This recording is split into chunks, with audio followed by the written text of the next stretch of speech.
Well, hi YouTubers, hi, I'm back with 6 months 60 books, and it is Boy Underwater by Adam Barron. Before I start this, can I just say I've got a bit of a cold at the moment, so if I sound a bit dodgy, sorry. And if I stop, a bit of water, just forgive me for that, okay? I'm crap at editing. So, anyway, Boy Underwater by Adam Barron, illustrated by Benji Davis. To find the truth, sometimes you have to go deep. Here you go. Cymbeline Igloo, yes really, has never been swimming. Not ever, not once. But how hard can it be? He's googled Funkroll and found his dad's old pair of trunks. He's totally ready. What he's not ready for is the accident at the pool, or how it leads to his mum to a sudden breakdown. With the help of friends old and new, Cymbeline must solve the mystery of why his mum never took him near water, and it will turn his whole life upside down. Now this book is interesting from my point of view because I actually know Adam Barron. Adam Barron was a dissertation tutor when I was at university. So he critiqued my work, tore it all apart, and hopefully overall made me a better writer. So he told me when he was critiquing my work about this children's book he was writing, this is a children's book. So when I saw it in Waterstones, I was like, well done, Adam, well done. And also, he also is an author of other more adult fare, if you will, like crime novels.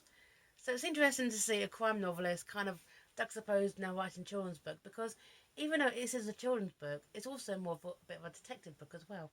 Okay, right, let me read some of it because one thing I love about Adam is that he does not shy from things like mental illness and distant families, and he is a master of the first word narrative, first person narrative. Here we go. It's something you won't believe. I, Cymbeline Igloo, have never been swimming. It's swimming bit you won't believe, by the way, even if you don't believe my name either. It really is Cymbeline Igloo. And you have to believe that because it's written on my school bag and near my jumpers and lots of things like my passport. You won't believe I've never been swimming because I've totally never, not ever, not once in my once in my whole life. I'm 9 years old. I'm the third best footballer in year 4 and second best at roller skating. I'm fit and healthy and totally normal in every way apart from my name. But I've never set foot in a sea, river, nor a lake, not to mention an actual normal everyday swimming pool. Not my life. Until last Monday. So, narratively just kind of jumps around a little bit, but he has a master of the first person narrative. So what happens is Cymbeline is dead to go swimming by like school bully. He's befriended by a girl called Veronica, okay, and he almost drowns, and he's absolutely humiliated with it. Wants to run away to Australia, but in the meantime, he Mum has a nervous breakdown, and also he kind of breaks up with his friend Lance, who doesn't want to be called Lance anymore, okay, because I hate my name, Lance says, as Marcus Breen did a forward roll into the piano. Why? It's Lance, who I can't mention. He was a cycling hero, but now he's a super giant cheetah, and I've got to wear his name forever. I know how you feel, I said, though now waking up, it wasn't my name that bothered me. That was a burden I always had to carry. But there was something bigger, heavier, that I couldn't get away from it. My dad. You think being dead would be the best way to leave someone alone, wouldn't you? And my dad being dead was something even more real than if he'd been alive. I never used to feel like that, but now it did. And my mum felt it too. I could see that. My dad being dead was so big for her, like a huge thing. It was so heavy that she couldn't put it down, and so heavy that she couldn't have the strength to carry me anymore as well as it. So his mum has a nervous breakdown, taken in by his uncle Bill and his auntie Mill. Okay, and they're not exactly what you call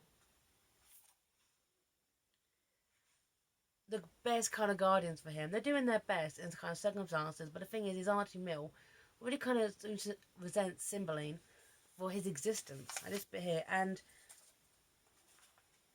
this bit here.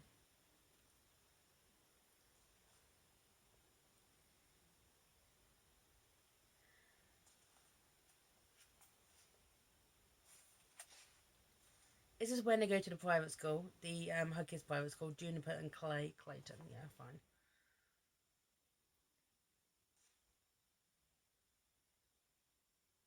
This made me pretty jealous, I could tell you, and I wondered how one school could be one way, and another school a different way completely. Weren't we all just well kids? What I wasn't expecting to be envious of was Juniper's fencing.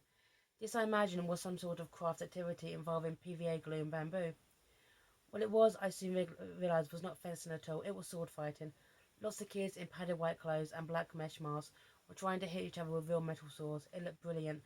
I sat down on a low bench with Auntie Mill and just stared, totally jealous of how, though the idea of Marcus being restored in his hand was terrifying no matter how much protection he had. Then he finds out that Veronique is also in this class, and it kind of really cuts into the class system as well when Cymbeline wants to learn fencing. And this bit here, that would be epic, Auntie Mill. If you could ask as a special favour, then I could. I don't think so, Auntie Mill replied. One favour is probably enough, and the kit is expensive, so I don't think your mum could. Anyway, Auntie Janet isn't well, Juniper. Has she gone wacko again? Juniper, that's not a phrase you should use. You did on the phone this morning to Uncle Bill.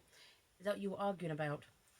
Basically, his aunt, his own aunt, his mother's sister, is so disinterested in Cymbeline's life. And this bit comes here. This is how, because Mum and Janet, the mother, are always arguing. There you go.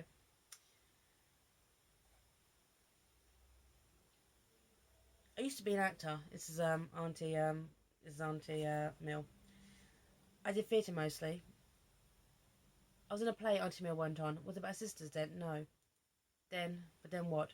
It was by Shakespeare, Cymbeline, and there was this man in it. One of the dead actors who's still breathing. One of the actors that I liked him. I really liked him. Actually, he liked me. So what happened? Age-restricted content, but your mum came to see the play one night. I can see her all artsy and bohemian looking. Afterwards, she decided to like him too. You mean, your dad's Cymbeline? Yes, and of course, he liked her too, didn't he? Blimey, were you cross?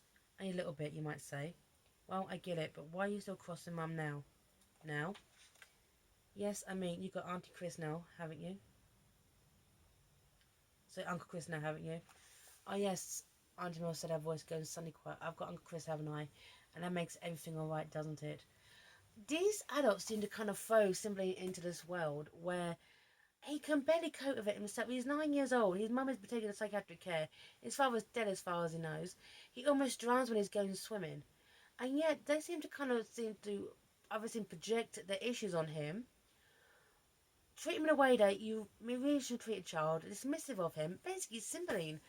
He actually needs some help, but he seems to kind of go with it because that's all he knows. It's quite sad, really. It's just a representation of what kids really go through. So this book, where Cymbeline Igloo almost drowns going swimming, his mum has a nervous breakdown. It's kind of shared between his mum's sister, and who doesn't particularly like him, and their sport odious children. Cymbeline's never really given the support he really needs, and he doesn't know any different. His best friend Lance breaks up with him, so he gets another one, Marcus, who was a previous school bully, who basically, his fault that Cymbeline almost drowned in the first place. So, and this happens in quite a short space of time, and it's such a great novel.